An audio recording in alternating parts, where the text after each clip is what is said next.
This is one of the hardest joins to do in the restoration business.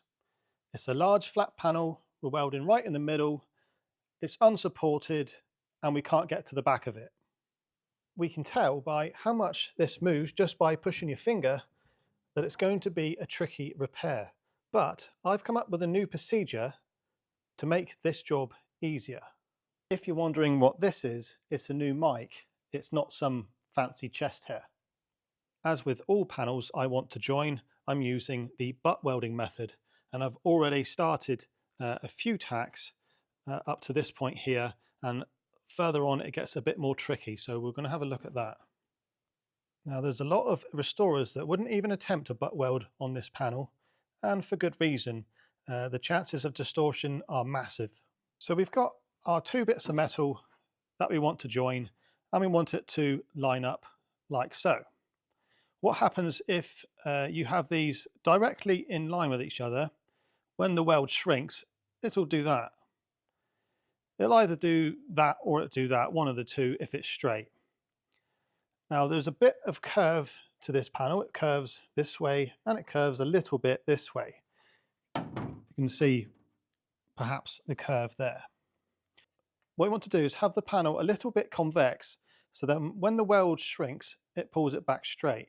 If you weld like that, when it cools, it's going to get even worse. So you end up with this dip, and that's what happens a lot of the time. On this next section to be tacked, we can see our repair panel is proud of this. And what a lot of people do is they push that in, tack it, and on you go. But if you do that, then you're going to have this dip that I was on about, and when you weld it, it's going to get even worse. So I need to pull this panel out towards this one. Now one way of doing that is with a screwdriver. I can use my screwdriver to get these two to line up while I tack. But we're not making sure that these two aren't dipped in too far or coming out too far. What I want to do is pull this sheet out to meet this one without pushing that one down. So that's why I've got this little tool here. It's just got a hooked bit on the end. I can put that in there because it's only 1 mil thick. So that's hooked on the top side, and I can pull it out to meet the other one. And I've got this bit here, which is curved to the body, was curved more. So I can pull it out beyond the curve of the body, and it's supporting here and here. It's not touching this. So I can pull that out. I can get a clamp.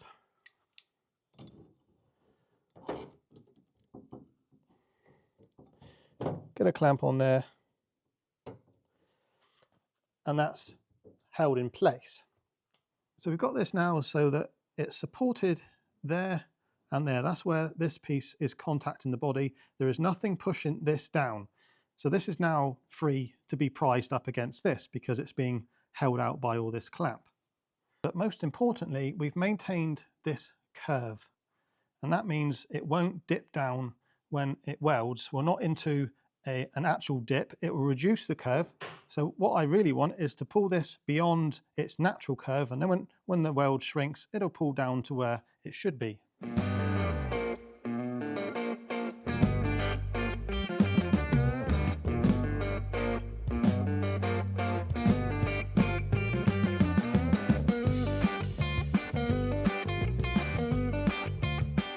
Come into this section here, there's already some damage that's in the panel, and we can see that's dipped in quite a bit. We can use this tool to pull this out from here and here, not there.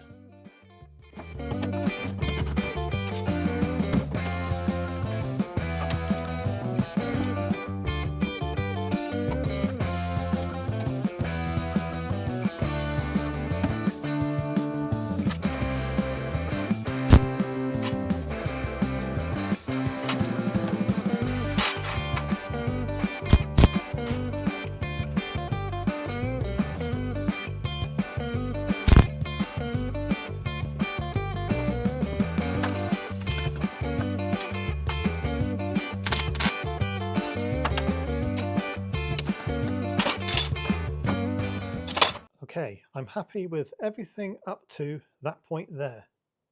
If we put the straight edge up against it, you can see the light down through there, which is a dip that's only going to get worse.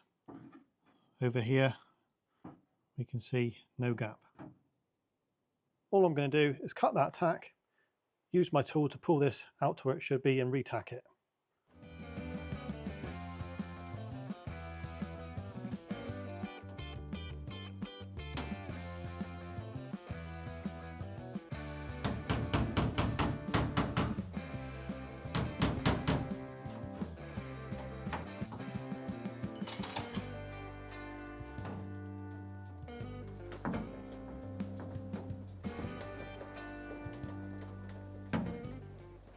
With the first set of tacks in, that looks pretty good at the moment. Not much distortion there. The next stage is to add a lot more tacks until this becomes a solid weld. As usual, making sure after each set of tacks, the panel is left to cool down. And by that, I mean really cool down to the same temperature as the rest of the van.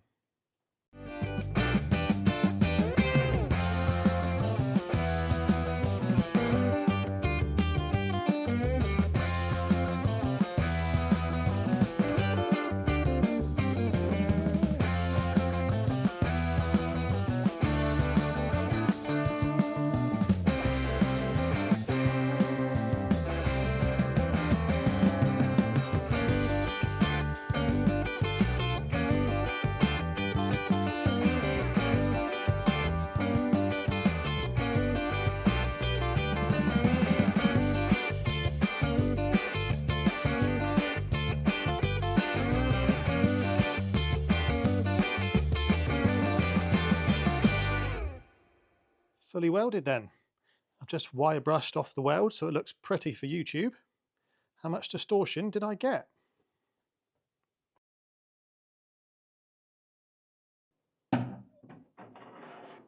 Using a straight edge, we can see there is some. Roughly 1 mil maybe.